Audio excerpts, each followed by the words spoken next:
Hello and welcome back to another Ultimate Colosseum card review.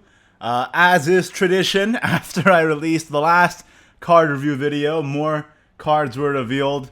I think literally 5 minutes after on the English Twitter here, but no worries, because we're back at it again to review them all. And also, quick reminder, going up today in just a few short hours will be my card reveal, so keep your eyes peeled for that. Anyway, let's jump into it. First up, we have Illya, Queen of the Night, 3/3/2, Fanfare, Union, Burst 10, deal 3 damage to an enemy follower, then deal 3 damage to the enemy leader, restore 3 defense to your leader. At the start of your opponent's turn, if your leader took damage during your previous turn, gain +1/+1. After clashing with an enemy follower, if this follower is not destroyed, fully restore this follower's defense. Lots of effects in one card here. Reminds me a little bit of Valneric mixed with Ignideus, but kinda not as good as either, I would have to say. Doesn't have the destroy effect of Valneric and doesn't have the ping effect of the Ignideus. It does, of course, have that Union Burst. I wonder how fast you can get that to go down to get this effect off, because this is a pretty good effect if you can get it low enough, quickly enough. Otherwise, it could just be like end game burst alongside stuff like Lunatic, Ether. But this seems like it's trying to synergize with the self-ping Bloodcraft style of play that is popular unlimited, but has kind of not been a thing in rotation for a little bit. Maybe there'll be more synergy for this. Like the rookie Vampire or whatever was revealed recently. Where is it? Here it is, the rookie Succubus that pings you. So, yeah, not a bad on-curve thing. You could play the rookie Succubus and then play this, and you get a 4/3 for 3. And this is a clash effect, so it's going to be rough for your opponent to run smaller bodies into this, I suppose. But it is just a smaller stat line than Ignideus is as well. So hard for me to kind of figure out how good this is without kind of knowing all the rest of the self-ping package that maybe Bloodcraft is going to get this expansion. But so far, I'm not really super impressed by this. Yeah. Well, if the Union Burst can get down quickly enough, it could be pretty okay. Alright, moving on. Because, I don't know, the way I see it is that I look at it and I look at, in my mind's eye, Valneric and Ignideus, and I'm kind of unimpressed. But we'll see. Kaya, Draconine Brawler is the Union Burst card for Dragoncraft here. 7/4/5, Legendary follower. Rush, Fanfare, Union Burst 10, gain Storm, and the following effect. Next time this follower takes damage, reduce that damage to 0. Follower Strike, gain +2/+2, and the ability to attack 2 times this turn. Kinda just seems like a pretty solid card. Of course, with Dragoncraft, you could ramp into it as well. And then with the Rush, and then gaining stats and attacking more than once in a turn, this could be a really great tool to deal with the board. Of course, that Union Burst as well makes it really threatening, because then you can trade, not take any damage, and then send the 6 damage after the buff into the face. So, yeah, pretty solid card. Nothing much else to say, I think. Yeah, I like this one. I like this one. Of course, Union Burst 10, I think, is on your 10th turn, right? So it's not like you can ramp to 10 and then take advantage of the Union Burst. So there's that to take into consideration. But I think this card just has solid effect here. Really great way to just deal with wide boards. And yeah, again, the potential face damage here is quite big. Maybe pure ramp will be a thing again, who knows. Now here's the cards that are the most interesting to me. The Shadowcraft cards. Ginsetsu Great Fox, the Ultimate Colosseum contender for Shadowcraft here. 9 play point 1/9. Accelerate 2, summon a one-tailed fox. Accelerate 5, summon 3 one-tailed foxes. Fanfare, summon 4 one-tailed foxes. Whenever an allied one-tailed fox comes into play, give it +1 attack and drain. Whenever an allied okay, that's the same effect on Evolve. And then, of course, the one-tailed fox is a rush ward with last words. Give +2 attack to all allied Ginsetsu Great Foxes. So there's a lot of things you can do with this, but I don't think I can discuss the breadth of it without talking about the rest of the cards that were revealed for Shadowcraft here. So we'll come back to this later. We'll talk about these ones first. Shuten Doji, 4/1/4 gold follower for Shadowcraft. Bane, Fanfare, Necromancy 8, recover 1 evolution point. Bane, okay, on Evolve, same effect. But Evolve, give your leader the following effect. When an allied follower with an original attack or defense of 1 comes into play for the first time on each of your turns, give it Storm. This effect is not stackable and lasts for the rest of the match. I think you kind of see where this is going here. Shutendoji with Ginsetsu Great Fox. This whole new archetype here for Shadowcraft, 1 Shadowcraft, attack or defense of 1, which is pretty weird, but works out here. And it continues on here with Kasha, 3/2/1, Silver Follower. Fanfare, put a random follower with an original attack of 1 and a random follower with an original defense of 1, excluding Kasha from your deck into your hand, so you can get the Ginsetsu out into your hand extremely consistently with this tutor card here. And this is a very solid card as well, just kind of like a pure-hearted singer, especially for this new 1 Shadowcraft deck, so I expect to see this played if you're running Ginsetsu in your deck. And then here is the big one, Demonic, well, not the big one, Ginsetsu is obviously the big one, but here's the big support card, Demonic Procession, 1 play point, Burial Rite, put a random Shadowcraft follower from your deck into your hand. If Burial Rite was performed on a follower with an original attack or defense of 1, put 2 Shadowcraft followers into your hand instead. And you can play this even if the Burial Rite doesn't activate. So, here's what's amazing about this.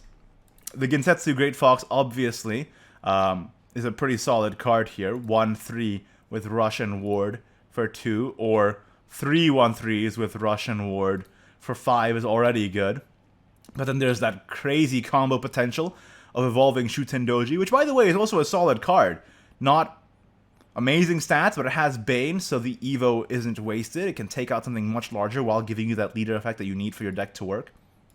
And of course, either Shutendoji or Ginsetsu can also just be pulled by Kasha, so it all fits together. The big thing, though, is this 1 play point Burial Rite now enables tons of new Lara combos. Not just Ginsetsu, but just Lara combos in general. And this card is crazy because it's kind of like a soul conversion from hand, and especially for this 1 Shadowcraft deck with the Ginsetsu and all that, putting 2 Shadowcraft followers into your hand is crazy. So what you could do is play the Shutendoji, right, on 4, evolve it, and then turn 5, play Demonic Procession on Ginsetsu, then play Lara, then play Ginsetsu. Okay, it gets Storm, you get a bunch of one-tailed foxes you can run in and then run the Ginsetsu face, and not to mention that all of these last words from the one-tailed fox here, they all add up for your Toth counter as well.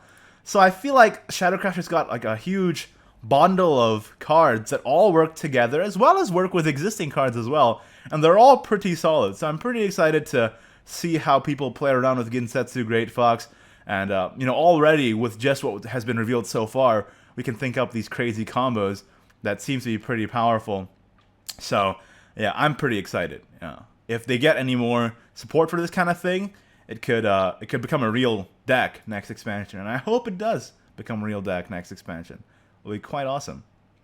Yeah, Ginsetsu Great Fox. I got excited there because just looking at these cards, you can already see the combo potential, and yeah, hopefully 1 Shadowcraft is developed from here. Okay, last 2 cards that have been revealed thus far. We have Yukari, Holy Guardian, 3/2/3 gold for Havencraft. Fanfare, restore 2 defense to your leader. It's literally a golden healing angel, but it also has Union Burst 10. Until the end of your opponent's turn, give all allies the following effect: reduce damage received from spells and effects to 0. Noteworthy here is allies also counts your leader. It's not allied followers here, it's all allies. So it's all your followers and your leader as well, which could be pretty important depending on if big spell combos are going to be an issue. This is kind of like an anti-item shop card as well. So it's nice that, you know, we're getting counters to that even before it becomes a huge problem. Yeah, I think this one is okay. The heal, 3/2/3 heal, it's alright. Healing Angel, of course, has rotated out a long time ago. In Unlimited, this probably won't be a thing in Alana. I don't know, because they don't run Healing Angel, right? So why would they run this? Unless the Union Burst is really that good, and I just don't think it is, because games end way before turn 10 or turn 7. It can end before turn 7 even, which is, you know, what you would expect to get with Union Burst if you evolve 3 times, right? So, I don't know. In rotation, it might be alright. I don't know. I feel like in Havencraft, what I'm really excited for this expansion is the Ward Havencraft, and this doesn't really fit into that. But again, like I said, this is kind of a counter to Item Shop and whatever crazy spell combos that might come out next expansion, which, yeah, would be nice to have an option like this if something like that were to become meta. Next up, we have Holy Lancer. Speaking of that Ward Haven craft here, 5/2/5 Ward. At the end of your turn, summon a Holy Cavalier and give +1/+1 to all allied Holy Cavaliers. Very solid card, especially in Ward Haven craft.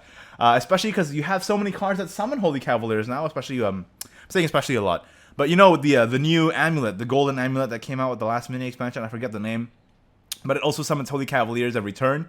So, and of course Ector, the Holy Cavalier himself, summoning Holy Cavaliers. So this thing is a 5/2/5 that summons a 1/2 that turns into a 2/3. So it's a 5/4/8 with Ward, potentially more if you have other Holy Cavaliers on board before then, and it's very likely that you will, given the amulet that came out the last mini expansion, as well as that new bronze that has just been revealed, which on first glance looked pretty underwhelming with the winged staff priestess here. I'm still not completely sold on it, but it's starting to come together here with these other Holy Cavalier synergy cards. So yeah, this card I think is more exciting than Yukari. Ward Haven craft, here we come, and that is going to be an archetype that I'm definitely going to try out. I think it's hilarious that you have wards and they keep pinging themselves in the face just by attacking your wards.